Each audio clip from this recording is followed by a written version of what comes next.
Imagine you're building your dream house. Right. The ultimate goal for so many people. Exactly. So the concrete is poured, the heavy timber framing is up, and you're walking the site. Taking it all in. Yeah. But suddenly, the lead plumber comes up to you and realizes the main sewage line needs to run directly through your primary load-bearing living room pillar. Oh, man. That's a nightmare scenario right there. It really is. In the real world, on a physical job site, that's a muddy $20,000 mistake. Easily, yeah. I mean, it means halted work, panicked phone calls to structural engineers, and basically just a totally compromised design. And a lot of stress. So much stress. But Yeah. think about this. What if you could make that exact mistake, realize it, and fix it months before a single shovel ever hit the dirt? Well, you would fundamentally change the economics of building construction, really, and the stress levels, like you said. We've moved from, drawing these aspirational pictures of buildings to literally simulating them. We're testing them against the laws of physics and geometry before they even exist in the physical world. And that simulation is the entire focus of our deep dive today. It's a fascinating topic. It really is. We are looking at a comprehensive project breakdown from a company called Dream AppWorks. Right. They do some really interesting stuff. They do. They specialize in residential BIM design, so that's building information modeling, and they power this entire process using a software ecosystem called Autodesk Revit. Yeah, Revit is the industry standard for this kind of heavy lifting. Exactly. So our mission today is to really explore the anatomy of what's called a digital twin. Unpack what that actually means. Right. We want to look at how a house is built perfectly in the virtual world first, and why this process is just absolutely critical for anyone involved in modern construction or design or project management. Yeah, because the term digital twin gets thrown around a lot these days, but the source material from Dream AppWorks really grounds it in reality.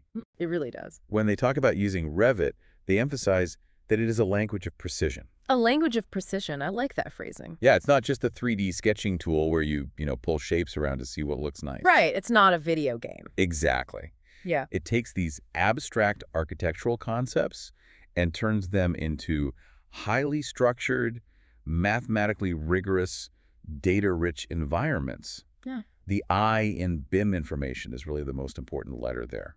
I've always found the idea of virtually test driving a house just so fascinating. It's incredible to think about. Because you aren't just looking at a representation of a floor plan, you're looking at a complete measurable reality that basically just lives on a hard drive. Yeah, one-to-one digital replica. Right. And to understand how that actually works behind the scenes, the source outlines three main pillars of a Revit BIM model. You've got architecture, structure, and MEP. And the ultimate goal is getting all of those distinct disciplines into one single intelligent model. Which hasn't always been the case, right? No, not at all. Historically, those three disciplines operated in completely separate silos. Just doing their own thing. Exactly. Which is exactly how those $20,000 mistakes happen in the first place. Right, because no one is talking to each other. Well, the architect drafted their aesthetic vision, right? And then the structural engineer drafted the load-bearing necessities. And then the mechanical, electrical, and plumbing teams, the MEP folks, they drafted their utility routes. Exactly. Bringing them together was essentially an exercise in, overlaying translucent paper and just hoping for the best. Hoping the lines don't cross in a bad way. Right. But in a BIM environment, Yeah. they are mathematically layered into perfect sync. Okay, so let's unpack this. Let's use an anatomy analogy to help visualize the integration, because I think that helps make sense of it. I love a good analogy. So think of the house like a human body. The architectural modeling, so the walls, the floors, the doors, the interior layouts, the balconies, that's the skin and the physical appearance. It's the tactile environment you actually interact with. Exactly. Then underneath that, you have the structural modeling, the foundation, the columns, the load-bearing walls, the steel rebar. That's the skeleton holding the entire organism up. Right, the bones of the house. Yeah, the bones. And finally, you have the MEP modeling, so mechanical, electrical, and plumbing. And that acts as the nervous, respiratory, and circulatory systems. That analogy maps perfectly to how the software actually categorizes the data. Oh, really? Yeah, and the sheer level of detail the source describes within each of those bodily systems is where the true value lies. Let's dig into that detail. Okay, so if we look at the skin, the architectural layer, Dream AppWorks highlights that their modeling includes room tagging, area schedules, and space planning. But a wall in Revit isn't just like a couple of parallel lines drawn on a screen, right? No, not at It's all. a parametric object, meaning it has actual physical properties embedded in its code. Yes, and that is a crucial distinction to make. When you place a wall in this digital twin, the database knows exactly what that wall is made of. Like the actual materials. Exactly. It knows it's 5/8 gypsum board over 2x4 timber studs, filled with fiberglass insulation and wrapped in a specific weather barrier. Wow, so it's fully built out digitally. Completely. And because it knows all that, the area schedules operate like a live relational database embedded right there in the 3D model. So if things change, it adapts. Right. If a designer drags that wall outward to make the living room bigger, the software automatically recalculates the cubic volume of the room. Oh, that's wild. So it just instantly updates the square footage tag on the floor plan. Instantly. And it increases the material requirements for the flooring, too. Okay, which brings us to the skeleton, the structural modeling. Right, the bones. The source mentions foundations, beams, and slabs, but I noticed it specifically highlights reinforcement schedules. Yeah, rebar. Right, and anyone who spent even 5 minutes on a job site knows that tracking and placing rebar is just a massive logistical headache. It's incredibly tedious and error-prone. So is the model just like estimating the gross tonnage of steel needed based on the concrete volume, or is it doing something more? Oh, it's doing way more. It's literally generating a localized inventory of every single steel tie. Wait, seriously, every individual piece? Yes, the software tracks the individual pieces of steel rebar buried inside the concrete. That is insane. It calculates the exact bending angles, the overlap lengths required for structural integrity, the connection detailing, all of it. So it's not just an estimate. No, it outputs a literal digital inventory of the skeleton. Hmm. The structural engineer isn't guessing. They are querying a database. That level of granularity is staggering. Just staggering. It really is. And then we layer in the nervous and circulatory systems, the MEP. This is where it gets really complicated. Yeah, DreamMap Works details building out the plumbing with precise water supply, drainage, and sanitary layouts. They map the electrical systems down to the lighting, power conduits, and switchboards. And for HVAC, they are routing the exact ducts, placing diffusers, and sizing the equipment. But they're also calculating flow. Exactly. Because the digital twin knows the exact volume of that living room we just expanded earlier. Right, because we dragged the wall. Yep. And it knows the thermal resistance of the insulation in those walls. So the mechanical engineer can use the model to determine exactly how many cubic feet of air per minute that specific HVAC diffuser needs to push to keep the room at exactly 72 degrees. Wow, okay, but that spatial traffic jam is exactly why the source emphasizes coordination so heavily. Oh, absolutely. It's a crowded space in there. Right, because you have massive sheet metal air ducts, thick concrete beams, gravity-fed plumbing stacks, and rigid electrical conduits, all competing for the same tight spaces inside these ceiling cavities and wall framing. It's a recipe for disaster in traditional building. Yeah, when you force all those incredibly complex bodily systems into one single model, conflicts are inevitable. They are completely guaranteed. Which leads us directly to the most vital part of the entire BIM workflow, Navisworks: clash detection. Clash detection, that sounds intense. It is, but it's essential. Overlapping these systems exposes the flaws in the design before they ever become physical liabilities on the site. The source mentions live clash detection. And based on the fact that everything in this model has real-world dimensions and coordinates, I'm assuming the software essentially generates invisible force fields around every object. That's a great way to picture it, yeah. So if the mathematical boundary of a wide HVAC duct intersects with the mathematical boundary of a load-bearing concrete slab, the system just flags it. Think of it exactly like intersecting force fields. Yeah. Navisworks runs this algorithmic scan across the entire multidisciplinary model. Just constantly scanning. Right, looking for any two physical assets trying to occupy the same X, Y, and Z coordinates. Give me an example of how that plays out. So if the architect designs a beautifully sleek lowered ceiling, and then the mechanical engineer routes a duct that is, say, 2 inches too deep to fit between that ceiling and the structural floor above it. The software catches it. Exactly. It highlights that intersection in bright red. It isolates the exact coordinates of the collision. And in a physical fight between sheet metal and a load-bearing concrete slab, the concrete usually wins. Always. The duct has to move. Right. And identifying that on a screen is the entire value proposition for the builder, isn't it? 100%. The source uses a very specific industry term here, RFI reduction. Okay, yeah. Let's connect this to the bigger picture of project management for a second. An RFI, a request for information, is basically a formal, documented way of a contractor just stopping work. It's hitting the pause button on the whole operation. Right. They throw their hands up on the job site and say, hey, designers, this duct physically cannot fit through the space you allocated. What do you want me to do? And RFIs are the silent killers of construction budgets and schedules. Because it just stalls everything. The cascading delay is brutal. The contractor stops work in that zone. They submit the RFI. The architect reviews it, realizes they need the structural engineer to approve a penetration through a beam. And that takes time. Right. The engineer runs the math, realizes they actually can't pierce the beam there, and tells the mechanical engineer to reroute the ductwork entirely. Oh, man, what a headache. The mechanical engineer drafts a new route, sends it back up the chain, and suddenly days or even weeks have just vanished. And meanwhile, the client is paying for idle labor. Crane and equipment rentals are ticking over by the day, and the entire project timeline is slipping. It's hemorrhaging money. It's the difference between solving a multidisciplinary puzzle on a crisp, clean computer monitor versus solving it in the rain while a concrete truck is charging you standby fees. Exactly. Through early virtual conflict resolution, the DreamAppWorks team solves these clashes systematically. So they just hash it all out beforehand. Right. They run the scan, sit the architects and engineers down in a coordination meeting, and just systematically clear the red flags. You're moving a digital duct a few inches to the left. Yes. You are clicking the undo button instead of paying a demolition crew to physically tear down a cinder block wall because somebody misread a flat, two-dimensional blueprint. Clicking undo instead of tearing down a wall. That phrase right there, that alone justifies the entire software ecosystem. It really does. It ensures the model handed to the contractor is completely clash-free and strictly construction-ready. Okay, so we have this perfect mathematical layout. The clashes are resolved. The 3D geometry is playing nicely together. Everything is harmonious. Right.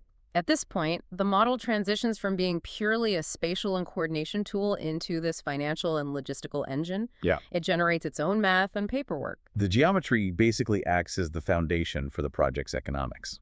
Now, here's where it gets really interesting, but I do have to push back on the source material just a bit. Okay, let's hear it. So the breakdown claims that this Revit process results in an accurate BOQ, a bill of quantities, and a material takeoff, which leads to quote-unquote zero budget shocks. Right, I saw that too. Now, let's be real. Can a software model truly guarantee zero budget shocks when the construction industry is famously subject to just the chaos of the real world? It's a fair question. I mean, we are talking about global supply chain crises, tariffs on steel, a pallet of custom tiles getting dropped off the back of a forklift. Yeah, or just an unseasonably wet spring delaying the foundation pour. Exactly. Well, your skepticism is entirely warranted.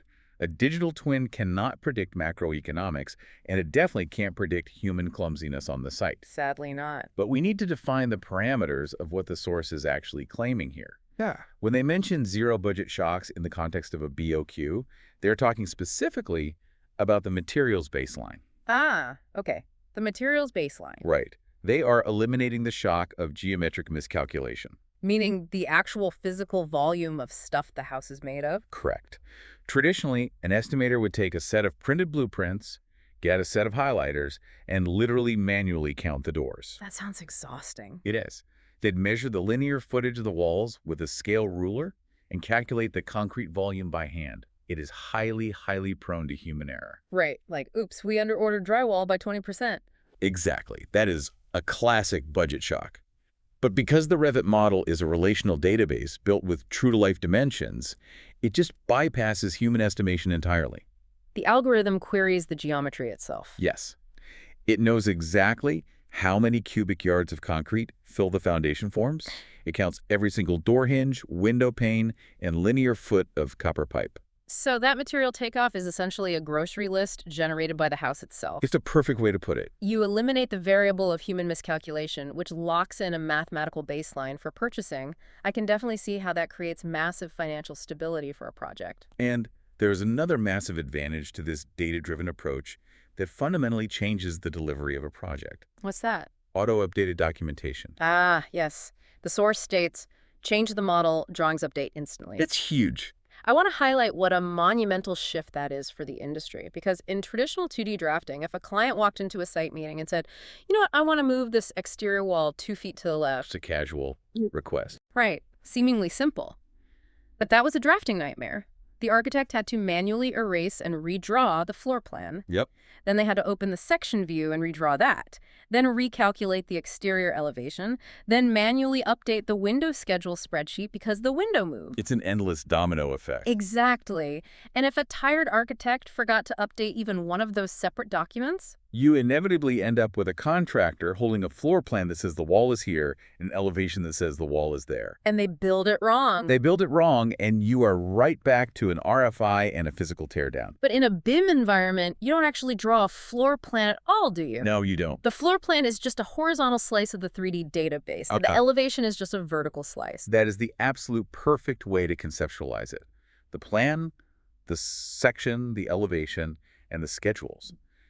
They are merely different lenses looking at the exact same central source of truth. I love that. A central source of truth. So if the client moves that wall 2 feet to the left in the 3D space, the parametric engine instantly ripples that change across every single view. No manual updating required. None.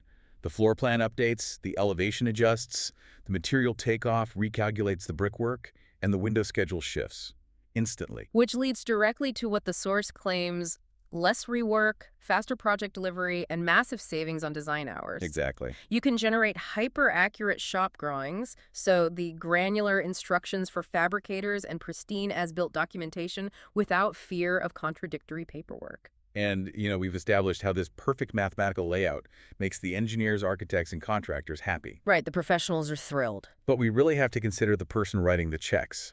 How does all this baked-in geographic and spatial data translate to the homeowner? Right. The client experience is a huge part of this breakdown. Because the model is already built in such rigorous detail for the contractor, generating realistic 3D renders and virtual walkthroughs is just a seamless byproduct. It's essentially free visualization at that point. Exactly. The client doesn't have to squint at a 2D blueprint and try to imagine if the kitchen island is going to feel too close to the refrigerator.